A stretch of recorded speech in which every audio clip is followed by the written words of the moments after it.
Winning is not supposed to be fair. Life is not fair. There's nothing that's going to guarantee you that win. But the only thing that's going to guarantee you that loss is if you don't get in this race. How many people, and you talk about this all the time, about the fears and the emotions and just just going for it, just like, here it is. Look at yourself. You've moved 3 different times in probably the last 6 months for whatever reasons you've had, all right? And you've literally packed up and moved, like, here I'm going, here I'm going, here. You got people that won't move themselves out of a chair. And you've literally moved families, lives, and there's literally a fear behind every single one of those, but there's no doubt. The biggest difference between you and the people who you look up to are that they started and you're still thinking about it. It's one of the most frustrating things in helping entrepreneurs that I deal with on a day-to-day basis, is that seeing so much potential in people, seeing so much heart and love and care. It's like you could be serving so much and helping so much and having such a big impact, and we're stuck. We're stuck. And this was me too. I was stuck. It took me forever to get started. And I thought I had to have the perfect cameraman. My first video, if you go back and watch it on my channel, I had my friend come and film it and record it for me because I was worried about it not being perfect enough, that I didn't know the gear and didn't know the microphone and the lighting and the setup. And I memorized the script because I didn't want to say the wrong words. I had to be perfect. Most of my early videos were still mostly voiceover, because I could write a script and have it perfect and just have B-roll, and it wouldn't be me on camera afraid of making a mistake and saying the wrong things and messing up. And that's one of the main reasons why it took me so long to grow. You know, if you look at my journey of making, for 5 years, 7,000 subscribers, something like that, I was stuck. I was too afraid to do the next thing. I was too afraid to get in the race. I was making content, at least. That was one decent thing. For whatever reason, I stay consistent on doing stuff, but I was afraid to take the next step, the big step, to go off and do it.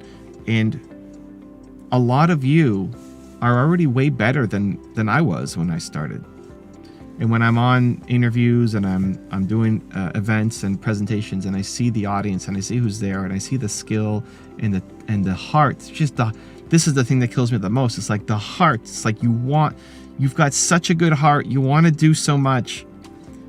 And then there's just no action. There's no momentum because of the fear. If you could make one change this year that would really move the needle, it would be to stop judging yourself for the content that you're making or the product you're putting out or the service, and just expect it to suck and keep going. So when people ask me, should I do this business or this business? Should I do that business or this one? It's like, well, I don't know. You know, like at the end of the day, it's gonna be what you love doing. All of them could work. Every business model can work and has worked. It's what's gonna be the right one for you. And you won't know until you get out there and start doing it, right? It's like, how do you know what your favorite food is until you get out there and do it? How do you know if you like coffee or not? You know, you have to go off and you take a sip and then you find out. You can't think your way through this. So you can't think your way. You can have some planning, but the planning won't save you. At the end of the day, you have to go off and just do something about it. And in the doing, you'll figure out what makes you come alive and keep going. So let's make it practical. Like, let's give you some steps for how to actually get in the race and start taking some action. Step 1, understand, or at least tell yourself that great ideas flow through you. Great ideas flow through you. That because you came up with the idea, that it's a good idea. Stop judging it. Stop telling yourself you suck. Stop telling yourself someone like you can't do it. That great ideas flow through you. This is a good idea. You need to go do something about it, right? Even just telling yourself that shortcuts the fear, because all of the reasons in your head for why you can't do it is really just fear. If you think about making content and you're worried about the microphone and the camera and the gear and all that, that's just fear talking. It's just you're afraid that it won't be good. And so you're trying to cover your bases, and we come up with all these logical reasons why we can't do it, but really it's just fear talking. So cut through the fear by telling yourself that great ideas flow through you, that you don't want to be sitting here 3 years later still stuck in the same spot, right? What's the difference? Well, how much action you took over those 3 years. And most of us are stuck in inaction because we're paralyzed by fear, and we've come up with rational reasons why we can't do the thing. So 1, great ideas flow through you. Trust them and do something about them. 2, apply what I call the 2% difference. And so most of the time, what's the first thing we do when we come up with an idea? When you come up with an idea, you think it's a great idea, you're going to start a channel, you're going to write a book, you're going to create this product, service, company, whatever. You come up with a great idea. The first thing we do is usually planning, right? Plan. I need to plan. Here's what my perfect world looks like. I'm going to plan all the way out. And what ends up happening is you spend your best energy planning. The first step, in my opinion, should not be planning. The first step should be some kind of imperfect action. Because what ends up happening is you get all this energy and motivation, and you feel like you're unstoppable and you can do it. This is such a great idea. And then you start spending your time planning and researching. What ends up happening is you wake up the next day and the next day, and your energy and your belief starts to drop. It's like, oh, what was I thinking? I can't do that. Who am I to do that? The doubts and insecurities and the fears all start to pop in. And so you stop. And nothing ends up happening besides a list of ideas and your planning and research. But that doesn't get you paid. That doesn't get the service out there. Doesn't actually help anybody. And so planning is important. It just shouldn't be the first step. The first step should be some kind of imperfect action. Just start doing something, anything. You want to make a YouTube channel? Great, pull out your phone and make a video.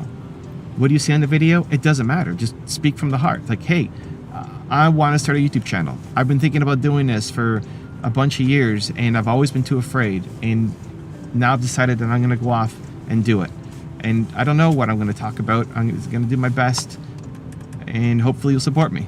All right, see you soon. Post. There's your video. Was it great? No. But it's everything because you started doing something. You think about a fitness plan that people are going on. What do people normally do on a fitness plan? Well, you're researching. Do I do CrossFit? Do I do weights? Do I do cardio? Do I do Zumba? Do I do salsa dancing? And you're so caught up. We all get this. We all get so caught up in what the perfect plan is that we never actually do anything. Where the best thing you can do is go and do 10 push-ups right now, or 5, or 2, or however many you can do.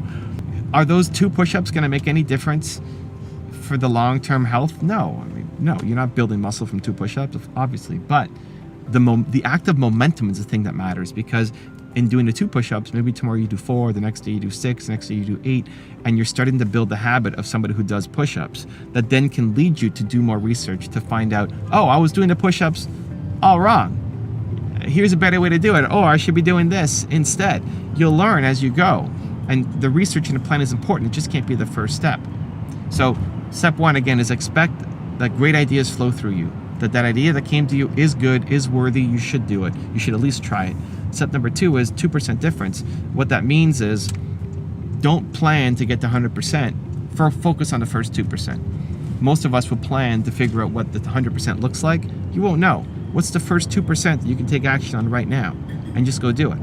And then step 3 is just expect to suck at the beginning. We don't expect to be great at the start, but we expect to be good. We expect to be at least average at the start of whatever we do. We never think it's going to be easy. I mean, some people do, I guess, but for the most part, you don't think whatever you're getting into is going to be easy, but you don't expect it to be as hard as it is, and you don't expect it to be as bad as you are at the thing. And it doesn't mean that you're bad as a human. It just means that you're bad at the skill. And so how do you get skills? Well, by practicing, by doing it, by training, right? And so you're going to be way worse than you thought you would be at the beginning. That's okay. You just don't have the skill yet. So I go into any new thing expecting to suck. Just completely expect to suck. Expect it to be a total failure. And if it's not, then great. And every day you get up and you do it again, you'll be a little bit better and you'll suck a little bit less because you're developing the skills.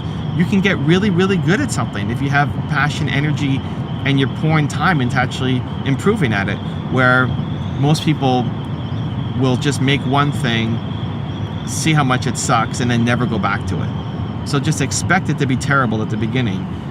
Don't worry so much about how much of a failure that first one was, and then you keep going. You make another one tomorrow, and another one tomorrow, and another one tomorrow, and you will get better. If you follow that process, this is how you actually start becoming the person who you want to be. You start getting the results and the impact that you want to have. You've got the heart and the talent and the abilities and the care. The difference is just there's no momentum, or there's not enough momentum for what you're capable of. And so if you follow those 3 steps, right? Great ideas flow through you, believe it. Follow the 2% difference. Instead of planning, researching, do something, immediate action. And then 3, expect to suck and keep going. You get that momentum you need to start changing your life.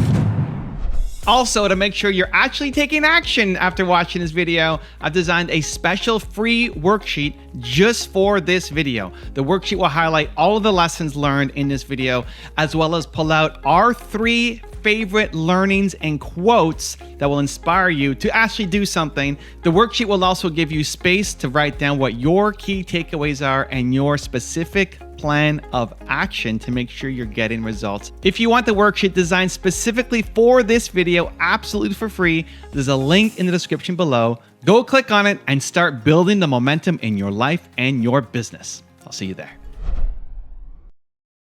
In the book, Kobe said, he said, winning is everything. It's everything. All right. And you sit here and if you talk to Mike, whatever Kobe would say, Mike would have to one up him. Because there's still, the competition never stops. It's always about what's next. What can I win more at? You know, both those individuals, you know, obviously Kobe's not with us anymore, but both those individuals, the competition and the desire and the feeling of winning, even though they were done with playing, manifested into something else. You know, MJ, the most successful sneaker brand out there. All right. Owning a team, tequila business, in the sports gambling business. He's in all those things. He's in all those things. All right. So the competition never stops. With Kobe, it was like, I'm going to win an Oscar. Go out and win an Oscar. Writing children's book. He literally, his goal, his plan was to take over Hollywood. He was like, I owned LA on the basketball court, and now I want to own LA. He wanted to take, that was his winning thing. Take the basketball out of it. Everyone knows I own LA on the basketball court. And we talked about this. He goes, own LA, own LA. And if you look at the paths he was going through, that's what he was doing. That was his next definition of winning. When I started studying, everyone says, oh, you're going to be a gym teacher. I said, no. I said, I'm going to work with professional athletes. I knew what I wanted to do. I said, I'm going to work with professional athletes. So that was the goal I set in my mind. And I just said, hey, that's going to take a place in my head. That's the only thing that I want to do. And I got to figure out a way to get there. So I studied and learned my craft better than anybody else. Did I start with the professional athletes? No. After I graduated, I went to work in a local health club. Really, I knew everything from a book standpoint, but still, you got to know how to apply it. Okay, so I, worked with anybody I could. These are not pros. These aren't pros. I'm talking about housewives. I'm talking about individuals that just want to get in shape. People that have had injuries from different sports, kids, anybody. Just kind of developing programs, implementing what I've learned, and actually being able to apply it. Mm-hmm. And once I started to look at that craft, I said, okay, now I'm starting to figure out how to actually apply this stuff and how to use it and put the formulas together and put the workouts together and do all these different things. I mean, stuff that they're doing now from a workout standpoint, I was doing 30 years ago. Wow. So none of the stuff is new to you. I mean, some of the stuff is new. It's different. I stay on top of it. Right. All right, I got to continue to learn, continue to be better myself so I can better my athletes, better my craft. Mm-hmm. But it's just a different way of doing the same thing. Right now there's a lot more resources, a lot more education, a lot more testing available. Back then you kind of had to just figure it out because a lot of individuals now okay, especially in this generation, not only from a training standpoint, but from a knowledge standpoint, they're jumping from one thing to another. Yeah. You know, they're using this trainer this week, they're using another trainer next week. You know, they're using this person as a mentor on YouTube, then they're using this person over here, okay, and they're getting all this conflicting information, okay? You gotta master what you're going to master. Okay, you have to figure it out. Too many people are jumping from place to place to place. Michael, Kobe, all these individuals, they mastered one aspect of the game. When they mastered that aspect of the game, then they move to another aspect of the game. When people become successful, okay, they always say, I don't do that anymore. Well, what do you mean you don't do that anymore? You should do that and then some. What do you mean you don't do that anymore? The most successful people know and can do it all. All right, can do it all. Okay, Michael, you know what? He never, when he played, he would go around, pick up the towels in the gym after practice, put the basketballs. Really? Put the basketball. Michael Jordan. Michael Jordan. Okay. Kobe did the same thing. Put the basketballs away. All right. Just do whatever supposed to do. He practiced, got his own game gear together. You know, now people have these stylists and so forth. They put their clothes together. Yeah. Michael put his own stuff together. Is that right? It's just like handled his own tickets. Kobe did the same thing. So it's just like, hey, just because I'm now the superstar, all right, I still have to do the things that got me there because it reminds me of what I did and what it took to get to this level. Everyone's going to hit adversity. Yep. Okay? Everyone's going to hit adversity.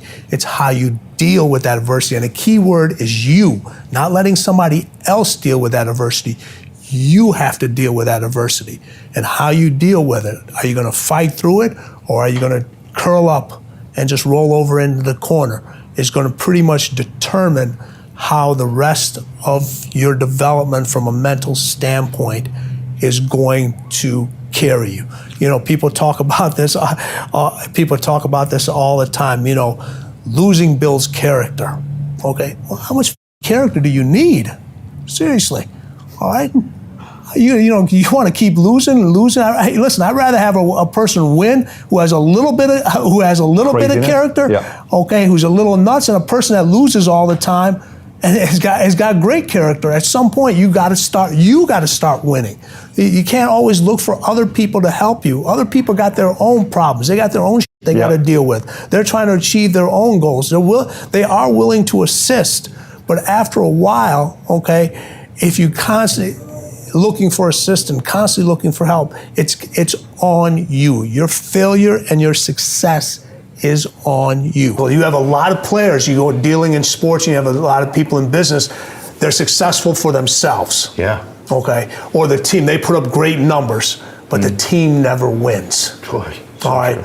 You know, in business, when the owner or the CEO, when he wins, if he's a cleaner, everybody in that business, from the top person all the way down to the last person, they all win. Oh, wow. When sports, if you bring out the best out of all your teammates. You elevate not only your teammates, you elevate the equipment manager, you elevate the equipment manager, the staff, the people you have no idea, the people that handle the tickets. Everybody's game is elevated because they have to, because the cleaner's not going to come down to your level. You got to come up to theirs. So when you're choosing somebody, when you choose somebody to listen to, and you choose somebody to learn from, and you choose a business partner, you choose a client, they got to be as crazy and they got to be as you are. That's how you get success. That's how you know you're going to be able to push that individual. That's how you know that relationship is going to last. You know, people talk about in business or think, oh, you got to find a balance. You got to find that person. You know, if you're one way, you got to find a person that's the other way. No, that's pulling you away from how you want to do things, and how, if you're intense, the next person I want is to be as super intense. Now, those people around you, they got to be smarter than you are. Right. You don't want to surround yourself with people that, if you're the smartest person in the room, you need to get more people in the room. Sure. Okay, you should not walk into the room and ever be the smartest person in there. Okay, the people around you have to be much smarter, or at least in certain things. You may have an expertise in one thing, but that other individual better have an expertise that's beyond yours in something else. Okay? But from the mind standpoint, MJ was just as fucked up as I was. Kobe is just as fucked up as I was from being the best. Okay, I wanted to be the best at what I do. They wanted to be the best at what they do. All right? So there was an attraction there. It's an attraction, and those are the people that allow you to push them and allow them to. They understand they want to get better. They don't need to be motivated. Okay, they're like, you tell them, hey, that's the workout. so interesting. They're not hiring you to come motivate me. They already want it as bad as you. They want it, the best of the best. Already want it more than anybody else. There's a reason they're the best. We talked about this earlier at lunch. They're the ones that show up to practice early. Okay, they're the ones taking the extra shots. They're the ones doing the wind sprints at the end. They're the ones, getting treatment, taking care of their body. They're showing up. They're showing up on off days. I mean, you're sending the guys home. You're saying you got to go home. You got to go home. Go home already. You got to tell them to leave. You don't have to tell them to show up. You got to tell them to leave. Oh, that's enough. You have people in your office. Yeah. And you look at it. How many employees do you have now? We got 4,200 agents. 4,200 agents. Okay. Out of 4,200 agents, okay? If you put them all in a room, okay, and you were able to put them all in one shop together, all right, and say your hours were 9 to 5, okay? You'd have 4,200 people in here from 9 to 5 o'clock, from 5 o'clock. After 5 o'clock, you may have 500. After 7 o'clock, you may have 200. After 9 o'clock, you may have 5. And then guess what? At the end of the day, there's going to be one light left on. Maybe 2, yours and somebody else's. That person's as as you are. Okay? But you can count on that individual. I love that. You can count on that individual. You spend more time here. So we're both workout guys. We like to go to the. We like to go to the gym. All right. How many times have you seen people in the gym? They spend more time on their playlist, taking pictures, doing stuff instead of getting their workout done. So true. It's just like And here's the thing. All right. You're a very intense person. I can tell. Right. Okay. I'm a very intense person. Yep. All right. We value our time. Yes. Okay. How do you get results in the gym? It isn't about spending 2 to 3 hours working out. People say, I spent 3 hours. You didn't spend 3 hours. By the time you pulled into the parking lot, by the time you changed, got some breakfast, put your workout clothes on, talked to 8 people, did all that stuff, you were there for 3 hours. You did your 3 hours. No intensity. All right. People talk about, hey, you post a couple of workout things, you're seeing it, you're a buff guy, or you're in great shape. All right, people say, Ed, I want to look like you. All right. They don't see what it takes to look like you. Not only in the gym, outside of the gym, the intensity that's there. You're in the gym, and I'm assuming you work out with music. You had some headphones on. You got to get a certain amount of stuff done in a certain amount of time. Or you're in this intense stuff. Somebody comes up to you. Yeah. Okay, and you don't want to be rude to them, so now you take your headphones off, they ask you a question, they want to take a picture with you, I recognize you from so-and-so, and all right, and then the question is, how do I get to look like? Well, the one way you get to look like me is leave me there for long. Stop asking me these questions, exactly. And start hitting the weights, start lifting. Yeah. It's the intensity that you have, it has to be in everything you do. You have to be an intense person in your workouts. The way you eat, okay, that's intensity. How do you fuel up your metabolism rate so you're burning these calories so you can get that definition? That's intensity. How do you get to be successful? Oh man, he or she, he's so intense. No, you know what? He and she, that's how you're supposed to be. You're at a different level. Right.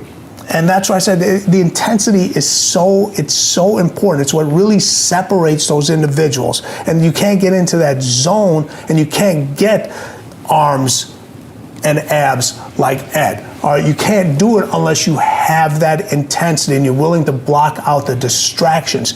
We have so much access now to information. Yep. It's literally at our fingertips. Everything, okay? Why are more individuals doing less? You're right. Because they're easily distracted. Yep. Relentless is more than just a mindset. It's a skill set, it's a mindset, it's a way to kick.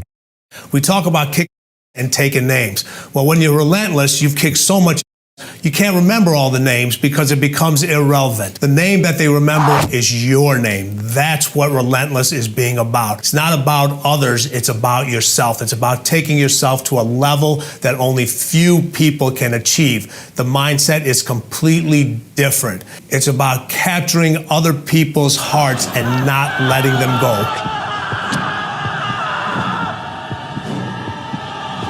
It's learning to step on their throat. It's about killing the competition. Your fiercest competitors are cutthroat individuals. All they want to do is win, and they want to win over and over again. It's not just a one-time thing. Success is repeated many, many times. You can have a skill set to do a lot of things. Okay, you can train, you can read a manual, you can do all these different things, but a skill set only works if you have that mindset. Everyone talks about, I got passion, I got inner drive. You know what passion and inner drive is? It's absolutely nothing unless there's an action, a relentless action that follows it. And if you have that relentless action that follows your passion, that follows that inner drive you have, then you get that end result. Other than that, you just have a bunch of emotions that mean nothing. Being relentless isn't something that you're born with. When you're born, the doctor doesn't stamp on this person is going to be tough, this one's going to be relentless, this person is going to be soft. It's something that's in everybody. All right, it can be taught, it can be learned, but you have to take the necessary steps. If you're good at something, you can be great at it. If you're great at something, you can be unstoppable at it. There's always a next level. So don't let anybody tell you that it cannot be learned and it cannot be taught. It can be, and Relentless teaches you how. And that's bottom line. How many times have you watched sports and they said, the person's thinking too much? Stop thinking. Yeah. Stop thinking. Just go out and play. Well, what happens when you tell an individual to stop thinking? What's the first thing they do? They start thinking. Yeah. Exactly. Do you know how many hours and years of preparation go into not being able to not to think about something? Okay. It takes years and years and years of doing the same thing over and over and over again. Okay. Why learn how not to think? Not to think. Wow. To be able to take a reaction and turn it into a reflex. That's what the greatest can do. Most people react to things. Okay. The greatest, it's an instinct. It's impulsive. It's innate. It becomes a reflex. You know, we talk about this. Listen, trust your instincts. That's what closers do. You know what cleaners do? Their instincts trust them. I got this. I'll give you a great example about that, and we'll pick up the other thing. All right.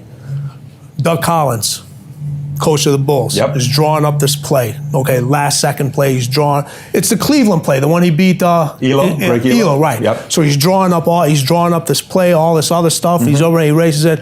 Michael turns around and said, "Hey, give me the ball, get the fuck out the way." In the timeout. Yeah, after the time, you know, before Doug, he goes, "Give me the ball, get the fuck out the way." Okay. That's the don't think. Okay, that's the point where, hey, listen. My instincts trust me. Give me the ball. Just get the hell out the way. I'm winning this game. I'm winning this game. But that game-winning shot wasn't made there. It was made many years before. In the dark gym, by himself, with somebody rebounding the ball, whether it was me or somebody else, shooting that same shot over and over and over and over again, saying, no, if I get to this spot, I don't care if there's 10 hands in front of me. If I get to this spot, the shot's going in because I've done it over and over again. Just for a second, because this just blew my mind. Is your dad, they come from India, right? Yes. Is that right? Mm-hmm. And your dad, you're in the cab. You just get here. You're in the cab. Just get here, yep. And my mom's already here. Okay. Established herself as a nurse. Yeah. And well, my dad, it was easier for my mom to get her license here as a nurse practitioner than it was for my dad to get his license as a doctor, all right, an MD. And he wasn't able to get the license. We still came over. We're sitting in the cab, and he's counting the money, and the meter gets to, I forget what the number was, and my dad tells the cab driver, stop. And you're a little boy, right? We're a little boy. Yeah. I was 4 years old. He said, stop. And we're like, what's going on? And my dad goes, hey, listen, we're in a new country. I want you to enjoy the scenery. So we get out, we grab all the luggage. Excuse me, I get real emotional doing this. That's awesome. And we're walking down the street.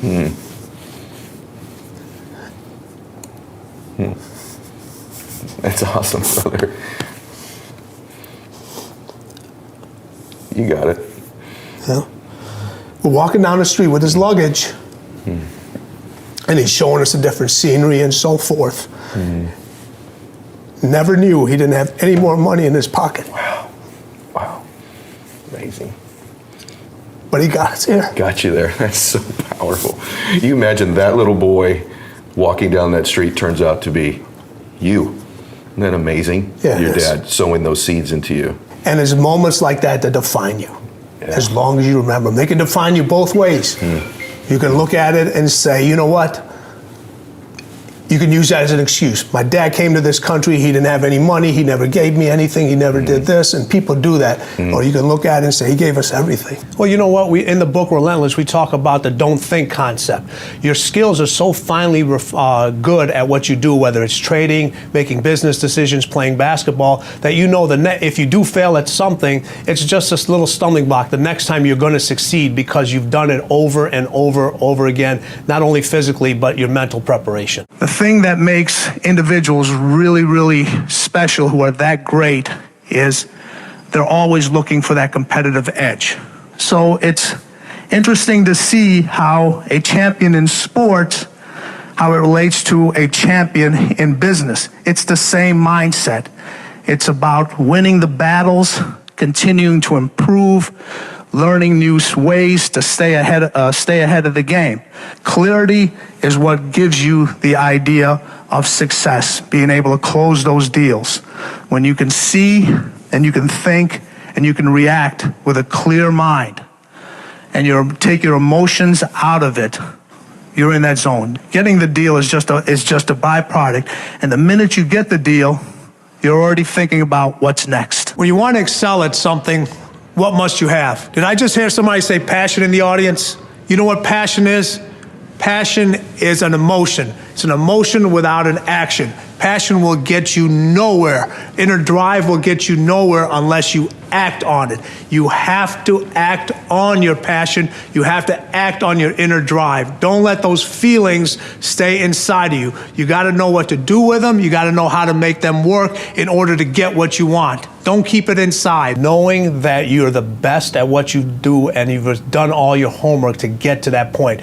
Relentless is about trusting your instincts, but the only way you can trust your instincts is if you've done your homework and your skill is so finely tuned at whatever you do. You have people in sports, you have the role players, and they're trying to step out and be superstars.